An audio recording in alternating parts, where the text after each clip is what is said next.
Wait a minute, what? People flying from the stands across the scorer's table onto the floor in the game? What is going on? Turn that volume up. You know you want it. It's time for Women's Basketball TV. With former NCAA champion, WNBA champion, business mogul, and national TV personality. Let's get it.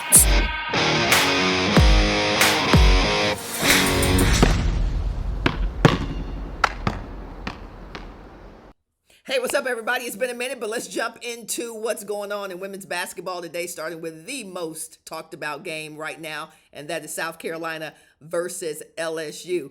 Listen, I call it the chippy ship. It was more than just the SEC championship. It got chippy out there, and it got chippy because people care, because there's something on the line, because sometimes you get tired of getting beaten by the same team. You get tired of officiating stinking in certain games. So it's going to get a little heated, and that's what happened today. It's just competition.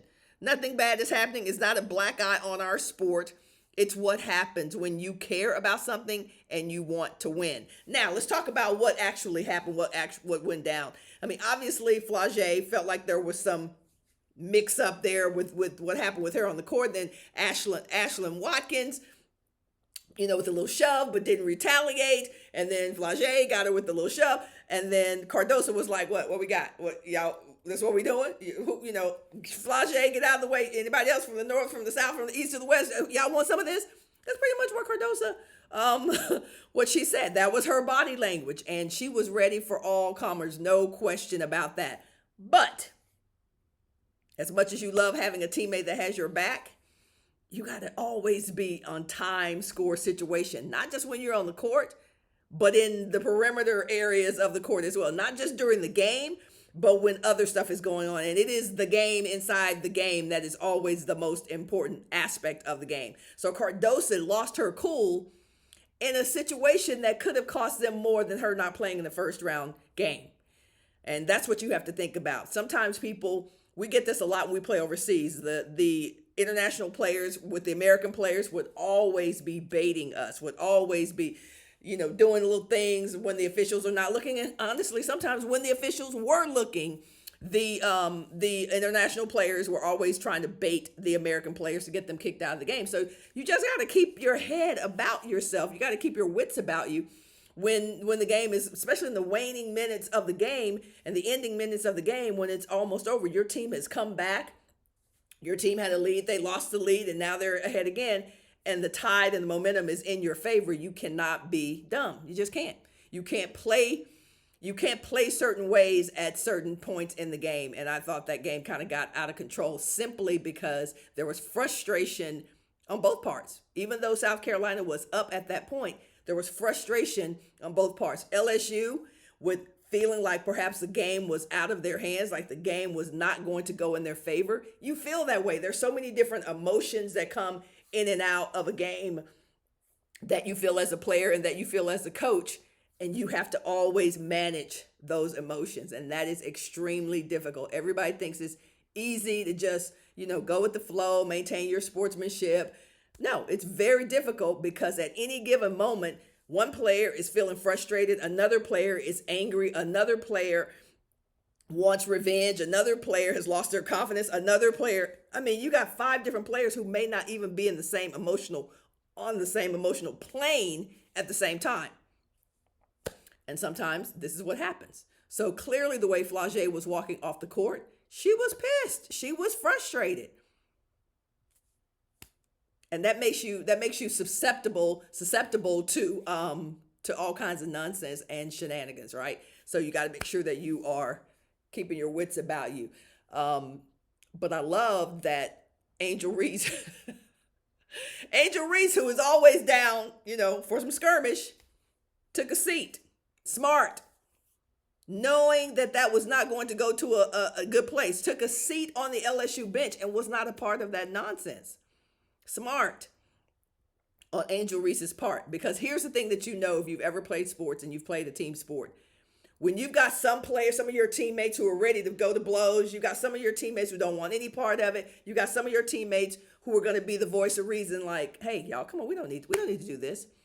One person can rarely stabilize that whole situation. It's very difficult. And I think Angel Reese knew, listen, go ahead. Y'all do whatever you're doing. Yes, I love my teammates. Yes, I'm ready to go to blows in the right situation. But for that one, she wasn't willing to do it. Cardoso is the only player who will face penalties in the NCAA tournament for the ejection. She will be disqualified from South Carolina's first round game. That could have been a whole lot worse than it was, right? You got 4 or 5 people leaving the game for South Carolina. You got some people who left the bench. I mean, not a good situation. And as a coach, and you could see this in Dawn's face. I didn't see a press conference with Kim Mulkey, but you could see in Dawn's face, it's like the regret, the remorse that this even had to happen on so many levels. And as a coach, you are definitely thinking, this could have been worse. We could be in a situation where we're having to count on people, even though we have a great team and a great bench. You still don't want to all of a sudden thrust people into positions and the necessary evil, if you will, of having to rely on people who play 2 minutes all season long. So it just could have been a whole different situation. So applaud the officials for taking the time that they needed to get that right. But that was crazy. That was unnecessary, and it could have been worse. Let's talk about people coming out of the stands. I think those were Flage's relatives, but honestly, it doesn't matter who it was. We can't have that. Now you've got created a situation potentially for the family. Arrest potentially, penalties, not being able to come into arenas, like all of that could have easily come into play from a relative seeing something happening with his sister or his daughter or whatever, and then jumping into the fray. Not cool, not good. Hope that all works out, but we don't want to see fans on the floor. This space is sacred. The court is sacred. The officials got it. We don't need fans coming out to defend and do things for their relatives and their peeps. The last thing I'll say about the South Carolina thing is we're as we get deeper into the playoffs, as we get deeper into March Madness, we're starting to see the vulnerabilities of all the teams. We saw it. I'm not talking about in this video. We saw it with Iowa and Nebraska. We saw it with USC and UCLA. This is what is supposed to be happening in March Madness. We start to see that anybody can be beaten, and with the right game plan and the right situations on the court at the right time, it's anybody's game. So that's it for this one. Let me know what you thought about what happened in the South Carolina LSU game, and we'll see you in the next one. Thanks for tuning in to Women's Basketball TV with Fran Harris, the most provocative and entertaining women's basketball show on earth. Be sure to click that like, share, and notification button so you don't miss a moment. We'll see you tomorrow.